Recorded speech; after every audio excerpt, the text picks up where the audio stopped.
ఏడడుగుల బంధం పార్ట్ 175 రచన మీనా కుమారి గారు. వీడియో చూసే ముందు వీడియోకి తప్పకుండా లైక్ చేయండి. రాజశేఖర్ నిలయంలోనే 3 నెలలుండాలి దంపతులు విడిగా. రాధికా నిలయంలో ఉండకూడదు అని చెప్పారు రవివర్మ. అందుకని అలాగే ఉంటున్నారు. కృష్ణవర్మ తన ఫ్రెండ్ శివరాంకు ఫోన్ చేసినా కూడా తీయడం లేదు. హాస్పిటల్‌కి వెళ్లి కొద్ది కొద్ది పనులు చూసుకుంటూ ఉంటున్నాడు కృష్ణవర్మ. శ్రావణి కాలేజ్‌కెళ్తుంది. ఉదయం రాధికా నిలయంలో అన్ని విషయాలు చూసుకోవడం, పూజలు చేసుకోవడం, ఆ తర్వాత ఎవరి విధులకు వారు వెళ్ళడం, తర్వాత రాజశేఖర్ నిలయంలోనే భోజనం. ఇక మరలా ఉదయమే రాధికా నిలయానికి వెళ్ళేది. అలా కృష్ణవర్మ, శ్రావణి వెళ్తున్నప్పుడు కూడా పెద్దవాళ్ళు ఎవరో ఒకరు వెళ్తున్నారు తోడు.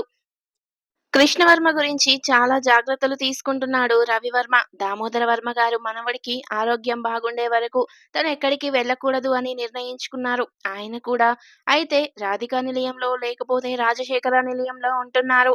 అన్ని పనులు శ్రద్ధగా చూసుకుంటున్నారు పెద్దవారిగా. రవివర్మ భరద్వాజ్‌కు ఫోన్ చేశారు. ఇంకా కొన్ని డీటెయిల్స్ ఉన్నాయి రవివర్మ. అవన్నీ కన్ఫర్మ్ అయ్యాక నేను మిమ్మల్ని కలుస్తాను అని చెప్పాడు స్పెషల్ ఆఫీసర్ భరద్వాజ. రవివర్మ తన ఫ్యాక్టరీ వర్క్‌లు చూసుకుంటూ సాయంత్రానికి రాజశేఖర్ నిలయానికొస్తున్నారు. అందరూ భోజనాలు పూర్తయిన తర్వాత రాత్రి ఎప్పట్లాగానే అందరికీ హాల్‌లో దోమతెర పడకలు ఏర్పాటు చేశారు. కృష్ణవర్మకు కాస్త ఇబ్బందిగా ఉంది. శ్రావణితో కనీసం మాట్లాడొచ్చు కదా! పక్కనే పడుకుంటే ఆ వెచ్చదనానికి నిద్ర పడుతుంది. తప్పేం జరుగుతుంది? అన్నయ్య మరి జాగ్రత్తలు తీసుకుంటున్నారు అని ఒక రకంగా చిన్నవాడిలాగా అనుకుంటున్నాడు. నా ఆరోగ్యం పట్ల అన్నయ్య చాలా జాగ్రత్తలు తీసుకుంటున్నారు అని అంతలోనే సంతోషిస్తూ ఉంటాడు కృష్ణవర్మ.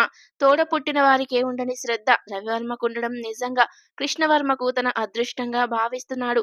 ఈ శ్రావణికి బుద్ధి లేదు. నాకు బాగోనప్పుడు అంత అందంగా రెడీ అవ్వకపోతే ఏమైంది? మనసు ఒక రకంగా అల్లాడిపోతుంది. అవును, కొత్త పెళ్లి కొడుకుని పొద్దసలే తెలియని రోజుల్లో ఈ విధంగా జరగడం అయ్యో హతవిధి అనుకుంటున్నాడు కృష్ణవర్మ. ఆ రోజు శ్రావణి గోరింటాకు పెట్టుకొని అందంగా చాలా బాగా పండింది కదా నానమ్మ అని దుర్గమ్మ గారికి చూపిస్తుంది. బాగా పండింది.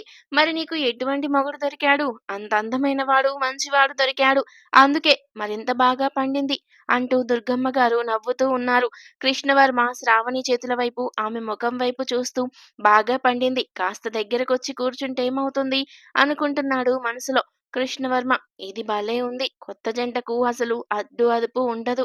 అటువంటిది తమకు ఇటువంటి అడ్డంకి వచ్చింది. అది కూడా తన అజాగ్రత్త వల్ల వచ్చింది. అందరూ ఏమనుకుంటారో అని శ్రావణి దగ్గరకు చూపులు వెళ్లకుండా మామూలుగానే చూపుల్లో కానీ, ప్రవర్తనలో కానీ మార్పు లేకుండా చాలా జాగ్రత్తగా ఉంటున్నాడు కృష్ణవర్మ.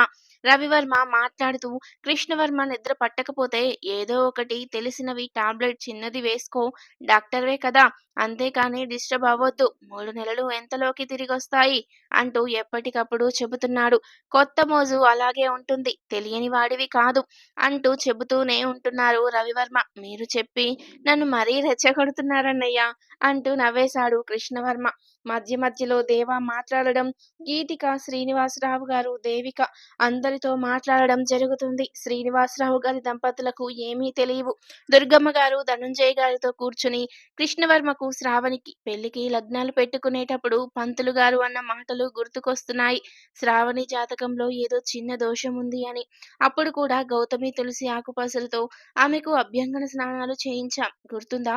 ఆ విషయం గురించి కాస్త కనుక్కుంటే మంచిదేమో అనిపిస్తుంది నాకు ఇప్పుడు అంటూ ఆవేదనగా మాట్లాడుతున్నారు దుర్గమ్మ గారు.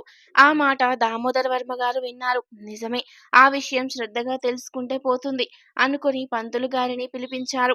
కొత్త దంపతుల విషయంలో ఇలాంటి అడ్డంకులు వచ్చాయి. మీరప్పుడు లగ్నాలు పెట్టేటప్పుడు ఆ విషయాన్ని ప్రస్తావించారు. శ్రావణికి ఉన్న దోషం, వాటి గురించి కాస్త శ్రద్ధగా చూసి అందుకు పరిహారంగా ఏదైనా పూజలున్నాయేమో చూడండి అంటూ చెప్పారు దామోదర వర్మ గారు. పిల్లలు ఎలాగో అజాగ్రత్తలలోనే ఉన్నారు. మీరు ఎటువంటి పూజలు చేయించినా ఇబ్బంది ఉండదు అని చెప్పారు దుర్గమ్మ గారు. పంతులు గారికి అన్ని విషయాలు అర్థమయ్యాయి. అయినా మరొక్కసారి శ్రావణి, కృష్ణవర్మ జాతకాలను కలిపి చూశారు. అన్నీ చూసిన పంతులు గారు, దామోదర వర్మ గారు అమ్మవారికి 101 కలశాలతో అభిషేకం చేయించండి. గంగా, యమున, కృష్ణ నదుల నీటి సంగమంతో అమ్మవారికి అభిషేక ఉత్సవం జరిపించాలి అంటూ ఆయన కొన్ని పూజా విధి విధానాలు చెప్పారు. 41 రోజు దంపతులిద్దరూ చక్కగా ఆచారంగా ఉండి ప్రతిరోజు అమ్మవారి దర్శనం చేయడం కూడా మంచిది అని మిగిలిన విషయాలు కూడా చెప్పారు. ఆఖరి రోజున అన్ని పూజా కార్యక్రమాలు మనం అనుకున్న విషయాలు విధి విధానంగా తీర్చాలి. మొట్టమొదటి పూజ విఘ్నేశ్వరుడికి చేయించాలి. 101 కలశాల్లో 3 నదులు కలిసిన నీటితో అమ్మవారికి అభిషేకం జరిపించి పూజలు ప్రారంభిద్దాం అని మొత్తంగా చెప్పారు పంతులు గారు. సరిగ్గా వారం రోజుల తర్వాత మంచి ముహూర్తం ఉంది. ఆ సమయం నుండి ప్రారంభించుకుంటే బావుంటుంది. ఆ నక్షత్రం భార్యాభర్తలు ఇరువురికి బావుంది. మరొక మాట, తల్లిన నక్షత్రంతో బిడ్డ పుడితే ఇక కృష్ణవర్మకు ఏ ఆపద ఉండదు. వారిద్దరి అన్యోన్య దాంపత్యానికి, వారి సుఖ సంసారానికి నూరేళ్లు. ఏ అడ్డంకులు, ఆపదలు రానే రావని చెప్పారు.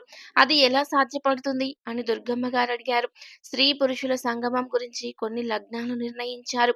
ఆ లగ్నాలలో బిడ్డ కానీ కడుపున పడితే మనకు అనుకూలమైన నక్షత్రాలలో బిడ్డ జన్మిస్తుంది.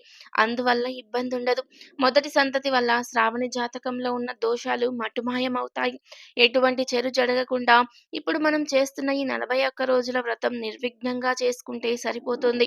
మీరు కొన్నాళ్ళు బిడ్డలు వద్దు అని అనుకోవడం అంత మంచిది కాదు. మొదటి బిడ్డ పుట్టిన జాతక లగ్నంతో తల్లికి ఉన్న దోషం పోతుంది. తండ్రికి సంతోషం సిద్ధిస్తుంది అని అన్నీ చెప్పారు. అన్నీ వింటున్న కృష్ణవర్మకు ఏదో బాధగా ఉంది. అమ్మో, శ్రావణి దగ్గర కూర్చొని మాట్లాడడం, తన ఒడిలో పడుకోవడం, తనను దగ్గరకు తీసుకునే విషయం కూడా తప్పేనా అని బాధపడుతూ ఉన్నాడు. మనిషి తత్వం అంటే ఏదైనా వద్దు అంటే పదే పదే కావాలనిపిస్తూ మనసును అల్లరి చేస్తూ ఉంటుంది. ఆ విధమైన బాధలో ఉన్నాడు కృష్ణవర్మ. చెప్పాలంటే శ్రావణికి అలాగే ఉన్నా బయటపడకుండా ఉంది. కానీ ఆమె భక్తిగా కృష్ణ పరమాత్మను పూజించుకుంటూ ఉంది మనసులో. ఆ రోజు రాత్రి కూడా అందరూ పడుకొనున్నారు. రవివర్మ కృష్ణవర్మ పక్కనే పడుకొనున్నాడు. మంచం వేసుకొని రాత్రి అలాగే చిన్న మాత్ర వేసుకుని నిద్రపోయాడు కృష్ణవర్మ. తెల్లవారుజామున మెలకు వచ్చింది. దుప్పటి ముసుగు వేసుకొని రవివర్మ హాయిగా నిద్రపోవడం గమనించారు అందరూ. నిద్రపోతున్నారు. పాపాయి వదిన అమ్మమ్మ గారి గదిలో ఉన్నట్టు తెలుస్తోంది. అక్కడే పాపాయి చిన్నగా కరింతలు కొట్టడం వినిపిస్తుంది. అంటే గదిలో శ్రావణ్ ఒక్కతే ఉంది అనుకున్న కృష్ణవర్మ చిన్నగా గదిలోకెళ్ళాడు. మళ్ళీ పూజలు, వ్రతాలు, నిష్టలు. అటువంటప్పుడు అస్సలు దగ్గరకు కూడా తీసుకునే ధైర్యం ఉండదు. అది ఏదో ఇప్పుడే తనని గుండెల్లో హత్తుకోవాలి, తనను ముద్దులు పెట్టుకోవాలి. ఇంకా అంతవరకే, అంతకు మించి ఆలోచించకూడదు అని అనుకుని చిన్నగా లోపలికెళ్ళి తలుపులేశాడు కృష్ణవర్మ. బెడ్ లైట్ వెలుగులో హాయిగా ముసుగు పెట్టి ముడుచుకుని ఎంత హాయిగా నిద్రపోతుందో.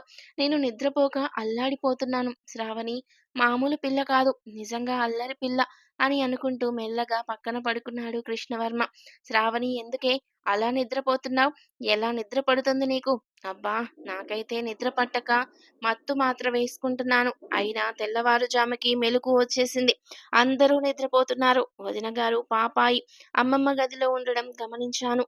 అందుకే లోపలికొచ్చాను. లెగవే బాబు, నిద్రపోయినట్టు నటించకు. నేనేమి చేయను. ఏదో కొంచెం ముద్దు చేస్తాను అంతే. మళ్ళీ అన్నయ్య లేచారంటే ఊరుకోరు. ప్లీజ్ శ్రావణి, ప్లీజే, గల్లంతు చేయకు, అల్లరి చేయకు అంటూ శ్రావణిని గట్టిగా హత్తుకున్నాడు కృష్ణవర్మ. ఏమిటి మెత్తగా అనిపించడం లేదు? కొంపదీసి ఒళ్ళు తగ్గాలని డైటింగ్ చేస్తున్నావా ఏమిటి? అలా ఏమొద్దు. నువ్వు ముందులా ఉంటేనే నాకు నచ్చుతుంది అంటూ మరింత గట్టిగా దగ్గరకు లాక్కోబోయి దుప్పటి తీయవే అంటూ శ్రావణి మీద కోపంతో అటు తిరిగి ఉన్న శ్రావణి వైపు చూస్తూ కోపంగా నడుం మీద చిన్నగా గిల్లాడు కృష్ణవర్మ. అబ్బా కృష్ణవర్మ, ఏమిటి? చిన్నప్పటి నుంచి నన్నెవరూ ఇలా గిచ్చలేదు నడుం మీద అంటూ పైకి లేచాడు రవివర్మ.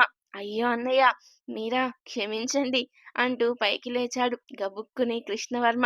నువ్వు లోనకు రావడం గమనించాను కృష్ణ, అందుకే ముడుచుకొని ఒక పక్కకు తిరిగి పడుకున్నాను అంటూ నవ్వేశాడు రవివర్మ. అది కాదన్నయ్యా, ఏమీ లేదు. శ్రావణి నిన్న కొద్దిగా నీరసంగా కనబడింది, పలకరిద్దామని వచ్చాను అంతే అన్నాడు కృష్ణవర్మ. అవునవును, పలకరించాలని అంత గట్టిగా ఉడుంపట్టు పడితే మగవాడిని, నాకే ఏదోలా అనిపించింది అంటూ నవ్వుతున్నాం రవివర్మ వైపు చూసి కృష్ణవర్మ నవ్వేశాడు. ఇంతలో లోపలికి రాబోయిన ధరణి అది గమనించి శ్రావణిని లేపి ఆ దృశ్యం చూపించింది. అసలు నవ్వు ఆగడం లేదు శ్రావణికి. ధరణికొచ్చే నవ్వు కనబడకుండా నవ్వుకుంటుంది. జరిగిన విషయం ఏమిటంటే, పాపాయి లేచినప్పుడు పాపాయిని దుర్గమ్మ గారి దగ్గర పడుకేసి రవివర్మను లేపి సరిగ్గా పడుకోండి, లోపలికెళ్ళి మంచం మీద పాపం మీకలవాటు లేని మంచాల మీద పడుకుంటున్నారు అని చిన్నగా చెవిలో చెప్పి భర్తను లోపలికి పంపించింది. ధరణి వెళ్ళకముందే లోపల పడుకున్న శ్రావణి రవివర్మ పడుకున్న మంచం మీద పడుకుంది. దుప్పటి ముసుగు వేసుకొని కృష్ణవర్మ బోల్తా పడ్డాడు. ఏమిటరా గోల అంటూ దుర్గమ్మ గారొచ్చారు పాపాయినెత్తుకొని. అప్పటికి ధనంజయ్ గారు, దామోదర వర్మ గారు అందరూ లేచున్నారు. ఆనంద్ గారు కూడా బయటకొచ్చున్నారు. నానమ్మ, కృష్ణవర్మ గారు అంటూ నవ్వింది. శ్రావణి చెప్పకుండా చాలే ఊరుకోవే అల్లరి చేసింది. చాలుగాని అన్నది ధరణి నవ్వుతూ. ఏం జరిగింది అంటూ నవ్వు ముఖంతో అడిగారు ఆనంద్ గారు. రవివర్మ మాట్లాడుతూ ఏముంది మామగారు, మీకున్న ఆనందాలు మాకు లేవు మరి. ఏవో మా తిప్పలు మేం పడుతున్నాం. నన్ను శ్రావణి అనుకున్నాడు మన కృష్ణవర్మ. ఇక జరిగిందేమిటో మీరు ఊహించుకోండి. చెప్పేదేముంది అంటూ పెద్దగా నవ్వాడు రవివర్మ. అయినా గాని అలాగే గిచ్చిపెట్టకు కృష్ణవర్మ. నేనే తట్టుకోలేకపోయాను. అబ్బా! అంటూ నడుము పట్టుకున్నాడు. ఉక్కు పట్టులాగా పట్టుకున్నాడు. అంటూ ఒకటే నవ్వు రవివర్మ. మీరు చాలా అమాయకులులాగా మాట్లాడకండి. మరీ ఓవర్ యాక్షన్ చేయకండి అంటూ ధరణి నవ్వుతూనే ఉంది. ఇక శ్రావణి పడి పడి నవ్వుతూ ఉంది. కృష్ణవర్మకు నవ్వాగలేదు. అలా అని అందరి ముందు కొంచెం సిగ్గుపడ్డాడు. అయినప్పటికీ మనవడు చేసే పనులు హీరో చేసిన పనుల్లాగా అనిపించింది. ఎంతైనా మగవాడు మగవాడే అని దామోదర వర్మ గారు మీసాలు తిప్పుకున్నారు. చాలా గొప్పగా ధనుంజయ్ గారు కూడా నవ్వుకుంటూ ఉన్నారు ఆనందంగా. పెద్దవాళ్ళందరూ మనసులో అనుకున్నారు, ఈ రాజశేఖర నిలయంలోని జంటలకు ఎప్పుడు ఏ ఆపద ఉండకూడదు. అందరూ ఆనందంగా ఉండాలి. మన కుటుంబం సంతోషంగా ఉండాలి అని మొదటగా నవ్వుకున్న తర్వాత మనసుకు బాధ కలిగింది. దామోదర్ వర్మ గారికి మనవడికి ఏమిటి ఈ పరిస్థితి వచ్చింది అనుకున్నారు బాధగా. ఇందులో ఎవరు ఉన్నా కూడా వదిలిపెట్టేదే లేదు. దామోదర్ వర్మ మనవడు మీదే ఇటువంటి చర్యలు చేసిన వారికి ఎంత ధైర్యము, నేనే చూస్తాను అనుకున్నారు కోపంగా దామోదర వర్మ గారు. ఆ తర్వాత దుర్గమ్మ గారి జంట కూడా అలాగే బాధపడ్డారు. ఎవరికి వారు మనసులో దీవించారు. ఇటువంటి కష్టాలు రాకుండా అందరూ ఆనందంగా ఉండాలి అని రాజశేఖర్ నిలయం ఆ విధంగా కలకలలాడుతూ ఉంది. దామోదర్ వర్మ గారు అలాగే కూర్చునున్నారు. ఆయన వచ్చేటప్పుడు మంజీరా గారు ఒక బ్యాగ్ లాంటిది ఇవ్వడం జరిగింది. అసలు అదేమిటి అని తను చూడలేదు. గుర్తు తెచ్చుకొని కృష్ణవర్మను పిలిచారు. దామోదర వర్మ గారు ఉదయాన్నే రాధికా నిలయంలో దీపారాధనలు చేసి అక్కడ మొత్తం కూడా పని మనుషులతో శుభ్రం చేయించి అన్ని పనులు చూస్తుంది శ్రావణి. కృష్ణవర్మ, దామోదర్ వర్మ గారు డాబా మీద ఉన్నారు. దామోదర్ వర్మ గారు చెప్పినట్లు ఆ బ్యాగ్ తీసుకెళ్లాడు కృష్ణవర్మ. నా కూతురు అని అంటున్న ఆ మంజీరా వర్మ ఈ బ్యాగ్ ఇచ్చింది. ఏమిటో చూడు కృష్ణ అని చెప్పారు దామోదర వర్మ గారు. ఆ బ్యాగ్ తీయడమే. అందులో ఒక పుస్తకం ఉంది. చాలా పాతకాలం డైరీలా అనిపించింది. ఆ డైరీ వీణాధర వర్మ గారి డైరీ అని తెలిసింది. ఇది డైరీ తాతగారు అన్నాడు కృష్ణవర్మ. చదువు కృష్ణ అని చెబుతున్న తాతగారి మాటలకు కృష్ణవర్మ అక్కడ ఉన్న కుర్చీలో కూర్చొని డైరీ ఓపెన్ చేశాడు.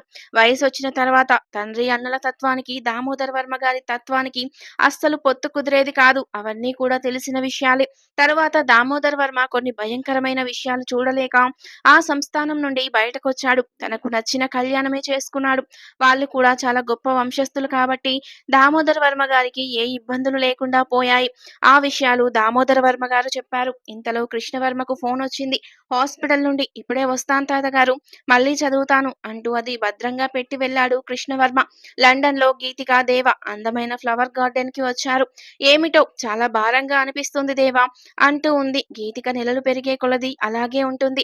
భయపడాల్సిన అవసరం లేదు. ప్రస్తుతానికి నీకు ఆరోగ్య విషయంలో అన్నీ బాగున్నాయి గీతిక అని భార్య భుజంపై చెయ్యి వేసి ధైర్యం చెప్తున్నాడు దేవ. మెడిసిన్స్ అన్ని క్రమశిక్షణగా వేస్తున్నాను. మంచి బలమైన ఆహారం అత్తయ్య గారు ఇస్తున్నాను. ఇక మామయ్య గారు ఎక్కడ లేని ధైర్యం నీకు చెబుతున్నారు. అందుకే నీ ఆరోగ్యం త్వరగా కుదుటపడింది గీతిక అంటూ నవ్వాడు దేవ. ఏమో ఇండియాలో ఎలా ఉన్నారో ఏమిటో, కృష్ణవర్మ గారికి ఎలా ఉందో అని కంగారుగా ఉంది అన్నది గీతిక. నీకెలా తెలుసు అన్నాడు దేవ. నిన్న రాత్రి మీరు బావగారితో మాట్లాడుతుంటే విన్నాను అన్నది గీతిక.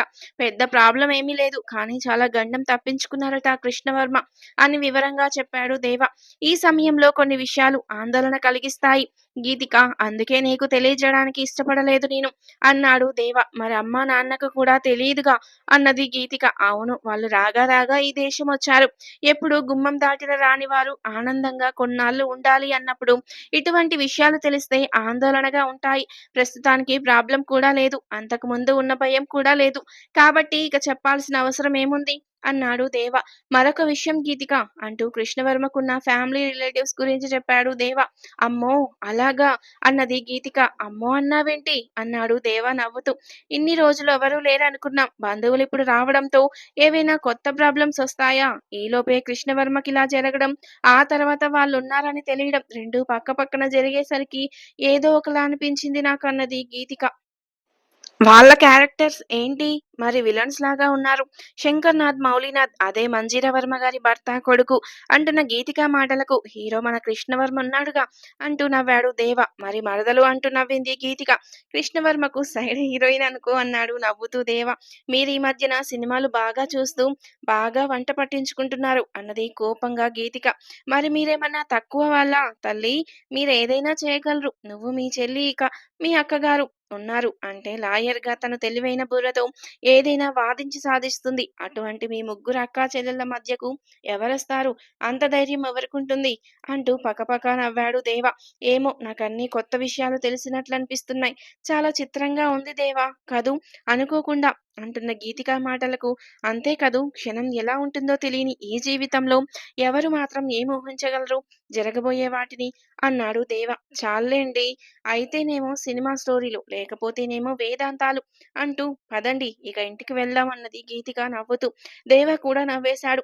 ఆనంద నిలయంలో ఆశ అల్లరి చేస్తూ ఉంది. మంజీరా వర్మ అల్లరి అలా చేయకూడదు ఆశ. నువ్వు పెద్దదానివైపోయావు అని చెప్పింది మంజీరా వర్మ. ఏమోనమ్మా, జీవితం ఆనందంగా, సంతోషంగా ఉండాలి అనిపిస్తుంది.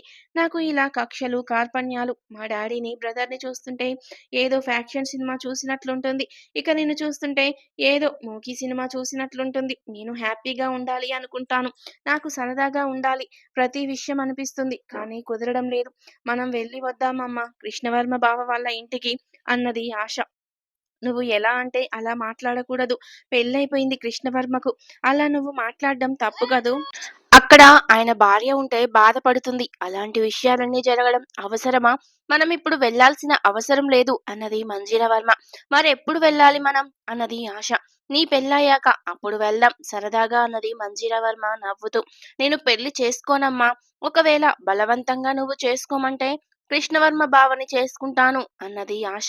కృష్ణవర్మ బావ ఇప్పుడు తెలిసాడు తెలీక మన్ ముందేమిటి నాటకాలాడుతున్నావా ఆశ?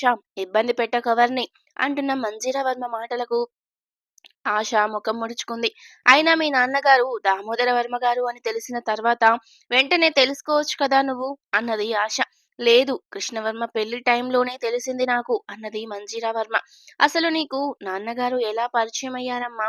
అటువంటి ఫ్యామిలీలోకి నువ్వు కోడలిగా ఎలా వెళ్ళావు? పెద్ద తాతగారు ఎలా పంపించారు నిన్ను? అంటూ ప్రశ్నలు అడిగింది ఆశ. అదే చెప్తున్నానాశ. పెళ్ళనేది జీవితంలో అత్యద్భుతమైన విషయం. ఎవరినంటే వారిని తొందరపాటుతో పెళ్లి చేసుకుంటే ఆ తర్వాత నరకాలు చూడాల్సుంటుంది. అలాంటి పొరపాటు నేను చేశాను కాబట్టి నువ్వు నీ జీవితంలో మంచి అడుగులు వెయ్యాలి. పెళ్ళైన వాడిని ఇష్టపడేదేమిటి అసలు నువ్వు? అంటున్న మంజీరావర్మ మాటలకు ఏ నువ్వు మాత్రం పెళ్ళైన వాడినేగా పెళ్లి చేసుకున్నావు అన్నది కోపంగా ఆశ. నిజమే కాని ఎంత పొరపాటో తర్వాత తెలిసింది నాకు అంటూ గతాన్ని కళ్ళ ముందు కదిలినట్టు చెప్పడం ప్రారంభించింది మంజీరా వర్మ. దామోదర్ వర్మ గారి భార్యకు నొప్పులొస్తున్నప్పుడు వీణాధర్ వర్మ గారు వేరొక మనుషులతో అదే హాస్పిటల్‌కి వెళ్లారు. బిడ్డ చనిపోయింది అని డాక్టర్ గారితో చెప్పమని దామోదర్ వర్మ గారికి కావలసిన డబ్బు ఇచ్చారు డాక్టర్ గారికి. దామోదర్ వర్మ గారికి పుట్టిన పాపను ఆనంద నిలయానికి తీసుకొచ్చేశారు. అక్కడ చనిపోయిన శిశువుని దామోదర వర్మ గారికి చూపించారు డాక్టర్లు. అందుకు కారణం లేకపోలేదు. వీణాధర్ వర్మ గారు తన భార్యకు పిల్లలు లేకపోవడంతో వీణాధర్ వర్మ గారి భార్య తన అక్క కూతుర్ని పెంచుకుంటూ ఉన్నారు. తనకు బిడ్డలు పుట్టని సమయంలో తమ్ముడికి పుట్టడం ఇష్టపడలేదు వీణాధర్ వర్మ గారు. అందుకే దామోదర్ వర్మ గారికి పుట్టిన అమ్మాయిని వీణాధర్ వర్మ గారు తెలియకుండా తన ఇంటికి తెచ్చుకున్నారు. అప్పటికే వాళ్ళు పెంచుకుంటున్న 4 ఏళ్ల పాప భవాని. ఆ తర్వాత దామోదర్ వర్మ గారి పాపను తన భార్యకు చూపిస్తూ ఈ పాప మన వంశస్థురాలు అని చాలా ప్రేమగా పెంచుకున్నారు. ఆ బిడ్డ దామోదర వర్మ గారి బిడ్డ అని తను భార్యకు తప్పితే ఎవరికీ చెప్పలేదు. వీణాధర్ వర్మ గారు కాలక్రమేణా భవాని, మంజిరా ఇద్దరూ పెరిగి పెద్దయ్యారు. భవానికి శంకర్‌నాథ్‌కి పెళ్లయింది. కానీ భవానికి తరచూ అనారో ముఖ్యంగా ఉండేది. భార్యాభర్తల సంబంధానికి దూరంగా ఉండాల్సొచ్చేది. అందువలన భవానీని ఎక్కువగా పుట్టింట్లో ఉంచేవాడు శంకర్‌నాథ్. అటువంటి పరిస్థితుల్లో వయసులో ఉండి, అందంగా ఉన్న మంజీరా మీద ఇష్టం కలిగింది శంకర్‌నాథ్‌కి. ఆమెకు విలువైన వస్తువులు ఇవ్వడం, ఎంతో ప్రేమగా చూడడం, మంజీరా కోరితే ఏదైనా చేయడం శంకర్‌నాథ్ చేసేవాడు. అలా మంజీరా మనసు ఆ వయసులో తెలిసి తెలియని ప్రేమకు లోనై శంకర్‌నాథ్‌ని ప్రేమించింది. భవానీ ఆరోగ్యం బాగుండకపోవడంతో తను ఎంతో అవస్థపడుతున్నట్లు మంజీరాతో చెబుతూ కళ్ళనీళ్లు పెట్టుకుంటూ ఆమెకు మరింత దగ్గరైపోయాడు శంకర్‌నాథ్. ఆ తర్వాత మంజీరా విషయం భవానికి తెలిసి మందలించింది. వాడు మంచివాడు కాదు, మోసగాడు అని ఎంతో చెప్పినా కూడా వినలేదు మంజీరా వర్మ. తను కూడా శంకర్‌నాథ్‌ని పెళ్లి చేసుకుంటాను అని మొండు పట్టు పట్టి నిరాహార దీక్షలు చేసి చివరకు చావడానికి ప్రయత్నించి ఆఖరికి శంకర్‌నాథ్‌ని రెండవ భార్య అయింది. తల్లిదండ్రులు ఎవ్వరి మాట వినలేదు మంజీరా. ఆ సమయంలో మొదట్లో ఇద్దరి దాంపత్యం బాగుండేది. మంజీరాని వేరే ఇంట్లో ఉంచి భవానితో కలవనిచ్చేవాడు కాదు శంకర్‌నాథ్. ఎప్పుడూ కూడా తనతోనే ఎక్కడికి వెళ్ళినా వెంట తీసుకెళ్ళేవాడు. వ్యాపారాలకు, అన్ని విషయాలకు భవానీ మీద ఏదో ఒకటి సాకులు చెప్పేవాడు శంకర్‌నాథ్. వాళ్ళ ఇంట్లో ఉన్నప్పుడు మంజీరాకు కొంచెం భయం వేసేది. ఏవేవో గొడవలొచ్చేవి. ఒక్కొక్కసారి శంకర్‌నాథ్ పైశాచికంగా మనుషుల్ని కొట్టడం కూడా గమనించింది మంజీరా వర్మ. అప్పటికి ఇద్దరు బిడ్డలు పుట్టేశారు మంజీరాకు. రోజు రోజుకి శంకర్‌నాథ్‌లో మార్పులు గమనిస్తున్న మంజీరా వర్మ తన అక్కను కలవాలి అని వాళ్ళ ఇంటికి వెళ్ళింది. అప్పుడు అక్క చెప్పిన మాటలు విని ఆశ్చర్యపోయింది మంజీరా వర్మ. అసలు భవానికి ఏ అనారోగ్యం లేదు. పిల్లలు పుట్టకుండా ఆమె దగ్గరకు వెళ్ళినప్పుడు జాగ్రత్తగా ఉండేవాడట శంకర్‌నాథ్. ఎందుకంటే ప్రస్తుతానికి నాకు ఆరోగ్యం బాగాలేదు. పిల్లలు పుడితే వారు వికలాంగులుగా ఉంటారు అని డాక్టర్ చెప్పారు అని అబద్ధాలు చెప్పేవాడట భవానికి. అప్పట్లో అమాయకంగా నమ్మేసేది భవాని. తర్వాత తర్వాత భర్త చూపు తన చెల్లెలిపై ఉంది అని గమనించింది భవాని. అదే మాట చెల్లెలకు చెబితే మంజీరా వర్మ నమ్మలేదు. మీ ఇద్దరు ఒకే తల్లి బిడ్డలు కాదుగా, అందుకే పెంచుకున్న బిడ్డ కదూ, నీ మీద ఈర్ష్య మీ అక్కకు అని నేర్పేవాడు శంకర్‌నాథ్. మంజీరా వర్మకు అలా మంజీరా వర్మను కూడా పెళ్లి చేసుకున్నాడు శంకర్‌నాథ్ అని తెలియజేసింది భవాని. మంజీరా వర్మకు మొండితనం ఎక్కువ. ఎంత ప్రేమిస్తుందో అంత ద్వేషిస్తుంది. ఆ విషయం తెలిసిన తర్వాత ఆ ఇంట్లో ఉండకుండా వచ్చేసింది. కోర్టులో కేసు వేసింది. కోర్టు విడాకులు మంజూరు చేశారు. బిడ్డలు తండ్రి దగ్గరే ఉండాలి అని చెప్పారు. లేదు, ఆడపిల్ల నా దగ్గర పెరగాలి అన్నది మంజీరా వర్మ. అలా పిల్లలను పంచుకున్నారు. ఎప్పుడైతే మంజీరా వర్మ బయటకొచ్చిందో అప్పుడు భవాని గర్భవతి అయింది. ఆమెకు కొడుకు పుట్టాడు. వాడి పేరే శివనాథ్. ఆశ కన్నా 2 ఏళ్లు చిన్నవాడు అని అప్పటి వరకు జరిగినది చెబుతూ ఉన్నది మంజీరా వర్మ. ఆశ్చర్యంగా వింటూ ఉంది ఆశ. తర్వాతేం జరిగింది నెక్స్ట్